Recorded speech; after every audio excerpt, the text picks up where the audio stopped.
News 18 digital ಕಂಟೆಂಟ್ಗೆ ಸ್ವಾಗತ. ನಾನು ನಿಮ್ಮ ವಿಶ್ವನಾಥ್ ಹೂಗಾರ್. ರಾಯಚೂರು ಜಿಲ್ಲೆಯ ಲಿಂಗಸಗೂರು ಪಟ್ಟಣದಲ್ಲಿರುವಂತಹ ನಗರ ಯೋಜನಾ ಪ್ರಾಧಿಕಾರದ ಇಲಾಖೆಯ ಕಚೇರಿಯಲ್ಲಿ ಅಧಿಕಾರಿಯೋರ್ವರು ಲಂಚಕ್ಕೆ ಬೇಡಿಕೆ ಇಟ್ಟರು ಎನ್ನುವಂತಹ ವಿಡಿಯೋ ಒಂದು ಇದೀಗ ಸಖತ್ ವೈರಲ್ ಆಗಿದೆ. ಈ ವಿಡಿಯೋ ವಿಚಾರಕ್ಕೆ ಸಂಬಂಧಪಟ್ಟಂತೆ ಹೇಳೋದಾದ್ರೆ, ವ್ಯಕ್ತಿಯೋರ್ವ ಇವತ್ತು ತನ್ನ ಒಂದು ಜಮೀನಿನ ನೀಲನಕ್ಷೆಯನ್ನ ಮಾಡಿಸ್ಕೊಳ್ಳೋದಕ್ಕೆ ಇವತ್ತು ಲೇಔಟ್ ಆಗಿ ಪರಿವರ್ತನೆ ಮಾಡಿ ಅಲ್ಲೊಂದಷ್ಟು ಸೈಟ್ಗಳನ್ನ ಮಾಡಿ ಮಾರಾಟ ಮಾಡಬೇಕು ಎನ್ನುವಂತಹ ವಿಚಾರವನ್ನು ಇಟ್ಟುಕೊಂಡು ಆ ಒಂದು ಇಲಾಖೆಯ ಕಚೇರಿಯ ಕದವನ್ನ ಬಡಿತಾನೆ. ಅಲ್ಲಿರುವಂತಹ ಶರಣಪ್ಪ ಮಡಿವಾಳರ್ ಎನ್ನುವಂತಹ ಟೌನ್ ಪ್ಲಾನಿಂಗ್ ಆಫೀಸರ್ ಇವತ್ತು 1 ಎಕರೆಗೆ ಇವತ್ತು 1 ಲಕ್ಷ ರೂಪಾಯಿಗೂ ಅಧಿಕ ಹಣವನ್ನ ಕೊಡಬೇಕು ಎನ್ನುವಂತಹ ಒಂದು ಬೇಡಿಕೆಯನ್ನ ಆ ಒಂದು ವಿಡಿಯೋದಲ್ಲಿ ಇಡ್ತಾನೆ. ಹಾಗಾಗಿ ಆ ವಿಡಿಯೋ ಯಾವ ವ್ಯಕ್ತಿ ಆ ಟೌನ್ ಪ್ಲಾನಿಂಗ್ ಆಫೀಸ್ಗೆ ಹೋಗಿ ಅದನ್ನ ಮಾಡಿಸ್ಕೋಬೇಕಂತ ಹೋಗಿದ್ರು ಅದೇ ವ್ಯಕ್ತಿಗೆ ಆ ವಿಡಿಯೋವನ್ನ ಮಾಡಿ ಸಾಮಾಜಿಕ ಜಾಲತಾಣದಲ್ಲಿ ಇವತ್ತು ಹರಿಬಿಡ್ತಾರೆ. 4 ಎಕರೆಗೂ ಹೆಚ್ಚು ಇರತಕ್ಕಂತಹ ಒಂದು ಭೂಮಿಯನ್ನ ನಾನು ಇವತ್ತು ಸೈಟ್ ಆಗಿ ಕನ್ವರ್ಟ್ ಮಾಡಿ ಒಂದು ನೀಲನಕ್ಷೆಯನ್ನ ಮಾಡಿಕೊಡಿ ಎನ್ನುವಂತಹ ವಿಚಾರವನ್ನು ಇಟ್ಕೊಂಡು ಹೋದಂತಹ ಸಂದರ್ಭದಲ್ಲಿ ಶರಣಪ್ಪ ಮಡಿವಾಳರ್ 4 ಲಕ್ಷ ರೂಪಾಯಿ ಕೊಡಬೇಕು ಎನ್ನುವಂತಹ ಬೇಡಿಕೆಯನ್ನ ಆ ವಿಡಿಯೋದಲ್ಲಿ ಇಡ್ತಾರೆ. ತದನಂತರದಲ್ಲಿ 390, 360, 370 ಅನ್ನುವಂತಹ ರೀತಿಯಲ್ಲಿ ಒಂದು ರೀತಿಯ ಲೆಕ್ಕಾಚಾರಗಳು ಇವರಿಬ್ಬರ ನಡುವೆ ನಡೀತವೆ. ಅದಾದ ನಂತರದಲ್ಲಿ ಕೊನೆಗೆ ಕ್ಯಾಲ್ಕುಲೇಟರ್ ಅನ್ನು ತೆಗೆದುಕೊಂಡು 3,60,000 ರೂಪಾಯಿಗಳನ್ನ ನೀವು ನನಗೆ ಕೊಡಬೇಕು ಅನ್ನುವಂತಹ ವಿಚಾರವನ್ನ ಆ ಅಧಿಕಾರಿ ಹೇಳ್ತಾರೆ.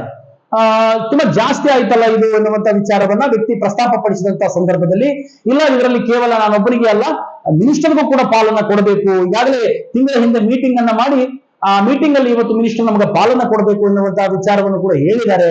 ಹಾಗಾಗಿ ನೀವು ಕೊಡ್ತಕ್ಕಂಥ ಹಣದಲ್ಲಿ ನಾನೊಬ್ಬನೇ ತಗೊಳ್ತಾ ಇಲ್ಲ, ಮೇಲೇನೆ ಕೊಡಬೇಕು ಎನ್ನುವಂತಹ ವಿಚಾರವನ್ನ ಆ ವಿಡಿಯೋದಲ್ಲಿ ಆ ಅಧಿಕಾರಿ ಸ್ಪಷ್ಟಪಡಿಸ್ತಾನೆ. ಹಾಗಾದ್ರೆ ಇಲ್ಲಿ ಯಾವ ಮಿನಿಸ್ಟರ್ ಎನ್ನುವಂತಹ ಪ್ರಶ್ನೆ ಮತ್ತೊಮ್ಮೆ ಉದ್ಭವವಾಗುತ್ತೆ. ಈ ಜಿಲ್ಲಾ ಉಸ್ತುವಾರಿ ಸಚಿವರಿಗೋ ಅಥವಾ ನಗರಾಭಿವೃದ್ಧಿ ಇಲಾಖೆಯ ಸಚಿವರಿಗೋ ಅನ್ನುವಂತಹ ಪ್ರಶ್ನೆ ಇದೀಗ ಮೂಡುತ್ತದೆ. ಹೀಗಾಗಿ ಇವತ್ತು ರಾಯಚೂರು ಜಿಲ್ಲೆಯ ಲಿಂಗಸಗೂರು ಪಟ್ಟಣ ತುಂಬಾ ಬೃಹದಾಕಾರವಾಗಿ ಬೆಳೆದಂತಹ ಪಟ್ಟಣ. ಈ ಒಂದು ಪಟ್ಟಣದಲ್ಲಿ ಅನೇಕ ಜನಗಳು ಇವತ್ತು ತಮ್ಮ ಜಮೀನನ್ನ ಇವತ್ತು ಎಣ್ಣೆ ಕನ್ವರ್ಷನ್ ಮಾಡಿಕೊಂಡು ಇವತ್ತು ಸೈಟ್ಗಳಾಗಿ ಪರಿವರ್ತಿಸಿ ಮಾರಾಟ ಮಾಡತಕ್ಕಂಥದ್ದು ಯಥೇಚ್ಛವಾಗಿ ನಡೀತದೆ. ಹಾಗೆ ಆ ಒಂದು ಎಣ್ಣೆ ಸೈಟ್ಗಳಾಗಿ ಪರಿವರ್ತನೆ ಮಾಡಿ ಇವತ್ತು ಕರಡು ಪ್ರತಿಯನ್ನ ತೆಗೆದುಕೊಳ್ಬೇಕು ಅಂತ ಹೇಳಿದ್ರೆ ಅದರ ಪ್ಲಾನ್ ಅನ್ನ ರೆಡಿ ಮಾಡಿಕೊಡೋರು ಯಾರಪ್ಪ ಅಂತ ಹೇಳಿದ್ರೆ ರಾಜ್ಯ ಸರ್ಕಾರದಿಂದ ಇವತ್ತು ಅಧಿಕೃತವಾಗಿ ನೇಮಕವಾದಂತಹ ಇಲಾಖೆ ನಗರ ಯೋಜನಾ ಪ್ರಾಧಿಕಾರ ಇಲಾಖೆ. ಈ ಇಲಾಖೆಯಲ್ಲಿ ಒಬ್ಬ ಅಧಿಕಾರಿ ಇರ್ತಾರೆ. ಆ ಅಧಿಕಾರಿಯ ಇವತ್ತು ಆ ಲೇಔಟ್ ನಲ್ಲಿ ಇವತ್ತು 1 ಎಕರೆಯಲ್ಲಿ ಸರಿಸುಮಾರು ಏನಿಲ್ಲಪ್ಪ ಅಂದ್ರೆ 20 ಪ್ಲಾಟ್ಗಳನ್ನ ಕೂಡಿಸಿ ತದನಂತರದಲ್ಲಿ ಅಲ್ಲಿರ್ತಕ್ಕಂತಹ ಉಳಿದ ಜಾಗವನ್ನ ಉದ್ಯಾನವನಕ್ಕೋ ಸಾರ್ವಜನಿಕರ ಒಂದು ಓಡಾಟಕ್ಕೋ ರಸ್ತೆಗೋ ಚರಂಡಿಗೋ ಈ ರೀತಿಯಾಗಿ ಒಂದಷ್ಟು ಜಾಗವನ್ನ ಬಿಟ್ಟುಕೊಟ್ಟು ತದನಂತರದಲ್ಲಿ ಉಳಿದವನ್ನ ಸೈಟ್ಗಳನ್ನಾಗಿ ಕನ್ವರ್ಷನ್ ಮಾಡ್ಕೊಳ್ಬೇಕಾಗ್ತದೆ. ಹೀಗೆ ಕನ್ವರ್ಷನ್ ಮಾಡ್ಕೊಳ್ಳೋದಕ್ಕಾಗಿ ಆ ಶರಣಪ್ಪ ಮಡಿವಾಳರ್ ಎನ್ನುವಂತಹ ಅಧಿಕಾರಿ ಇವತ್ತು ಲಂಚಕ್ಕಾಗಿ ಬೇಡಿಕೆ ಇಟ್ಟರು ಎನ್ನುವಂತಹ ಆರೋಪ ಇದೀಗ ಕೇಳಿ ಬಂದಿರತಕ್ಕಂಥದ್ದು. ಇನ್ನು ಈ ವಿಚಾರಕ್ಕೆ ಸಂಬಂಧಪಟ್ಟಂತೆ ಈಗಾಗಲೇ ಲಿಂಗಸಗೂರು ಪಟ್ಟಣದ ಸಹಾಯಕ ಆಯುಕ್ತರಾಗಿರುವಂತಹ ಶ್ರೀ ಬಸವಣ್ಣಪ್ಪ ಕಲಶೆಟ್ಟಿ ಅವರಿಗೂ ಕೂಡ ಒಂದಷ್ಟು ಜನ ಸಂಘಟನೆಯವರು ಹೋಗಿ ದೂರನ್ನು ಕೂಡ ನೀಡಿದ್ದಾರೆ ಈ ಶರಣಪ್ಪ ಮಡಿವಾಳರ್ ಅವರನ್ನ ಅಮಾನತುಗೊಳಿಸಿ ಎನ್ನುವಂಥದ್ದು.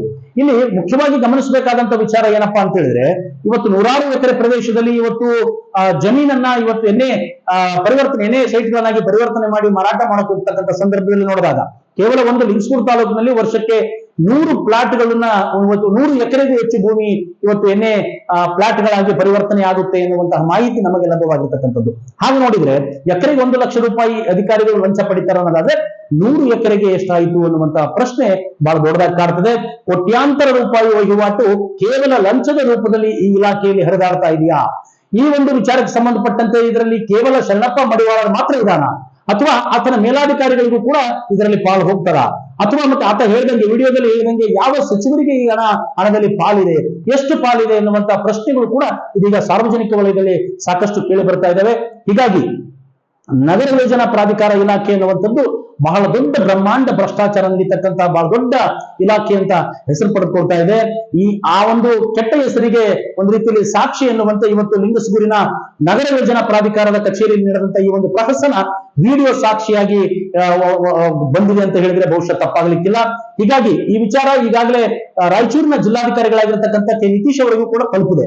ಹೀಗಾಗಿ ಕೆ ನಿತೀಶ್ ಅವರು RD ಕಮಿಷನರ್ ಆಗಿರ್ತಕ್ಕಂಥ ಈರಣ್ಣ ಬಿರಾದಾರ್ ಅವರಿಗೆ ಮೌಖಿಕವಾಗಿ ಇವತ್ತು ಅದು ಏನಿದೆ ಸರಿಯಾಗಿ ನೋಡಿ ಒಂದು ನನಗೆ ತನಿಖೆ ಮಾಡಿ ವರದಿ ಕೊಡಿ ಎನ್ನುವಂತಹ ವಿಚಾರವನ್ನು ಕೂಡ ಹೇಳಿದ್ದಾರೆ ಎನ್ನುವಂತಹ ಮಾಹಿತಿ ನನಗೆ ಲಭ್ಯವಾಗಿರ್ತಕ್ಕಂಥದ್ದು ನಮಗೆ. ಹಾಗಾಗಿ ಈ ಒಂದು ಭ್ರಷ್ಟಾಚಾರದಲ್ಲಿ ಇದಕ್ಕೆ ಅಂಗೈ ಹುಣ್ಣಿಗೆ ಕನ್ನಡಿ ಬೇಕೆ ಎನ್ನುವಂತೆ ಇವತ್ತು ಈ ಒಂದು ವಿಡಿಯೋದಲ್ಲಿ ಪ್ರತ್ಯಕ್ಷವಾಗಿಯೂ ಕೂಡ ಅಲ್ಲಿರ್ತಕ್ಕಂತಹ ಒಬ್ಬ ಬ್ರೋಕರ್ ಆಗಿರ್ಬೋದು ಅಥವಾ ಉದ್ಯಮ ಆ ಒಂದು ರಿಯಲ್ ಎಸ್ಟೇಟ್ ಮಾಡತಕ್ಕಂತ ಜಮೀನಿನ ಮಾಲೀಕರಾಗಿರ್ಬೋದು, ಯಾರೇ ಇರಲಿ, ಇವತ್ತು ಅಧಿಕಾರಿಗಳೊಂದಿಗೆ ಸಂವಾದ ನಡೆಸಿರ್ತಕ್ಕಂತಹ ವಿಡಿಯೋ, ಸ್ಪಷ್ಟ ವಿಡಿಯೋ ಒಂದು ಇವತ್ತು ಸೋಷಿಯಲ್ ಮೀಡಿಯಾದಲ್ಲಿ ಹರಿದಾಡ್ತಿರ್ತಕ್ಕಂಥದ್ದನ್ನ ನೋಡಿದ್ರೆ ಅಷ್ಟೊಂದು ಬಹಿರಂಗವಾಗಿ ಇವತ್ತು ಆ ಶರಣಪ್ಪ ಮಡಿವಾಳ ಎನ್ನುವಂತಹ ವ್ಯಕ್ತಿ, ಆ ಅಧಿಕಾರಿ ಬಹಿರಂಗವಾಗಿ ನಾನು ಸಚಿವರಿಗೂ ಕೂಡ ಇದರಲ್ಲಿ ಪಾಲ್ಕೊಡಬೇಕು ಅನ್ನೋ, ಹಾಗಾಗಿ ನನಗೆ 3,60,000 ರೂಪಾಯಿಗಳನ್ನ ಕೊಡಬೇಕು ಅನ್ನುವಂತ ವಿಚಾರವನ್ನ ಕ್ಯಾಲ್ಕುಲೇಟರ್ ಮೂಲಕ ಅವರು ತೋರಿಸ್ತಾನೆ ಅಂತ ಹೇಳಿದ್ರೆ ಈ ನಮ್ಮ ವ್ಯವಸ್ಥೆ ಅದೆಷ್ಟರ ಮಟ್ಟಿಗೆ ಇವತ್ತು ಕೆಟ್ಟು ಹೋಗಿದೆ ಎನ್ನುವಂತ ವಿಚಾರ ಮಾಡಬೇಕಾಗ್ತದೆ.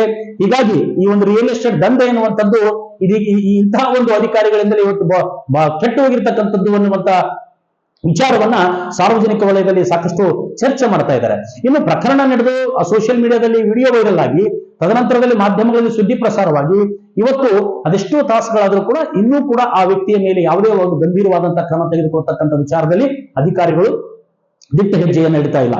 ಹೀಗಾಗಿ ಇದೆಲ್ಲವನ್ನ ಗಮನಿಸಿದ್ರೆ ಎಲ್ಲೋ ಒಂದು ಕಡೆ ಇಡೀ ವ್ಯವಸ್ಥೆಯೇ ಇದರಲ್ಲಿ ಭಾಗಿಯಾಗಿದೆಯಾ ಎನ್ನುವಂತಹ ಸಂಶಯ ಸಹಜವಾಗಿ ಮೂಡ್ತಾ ಇದೆ.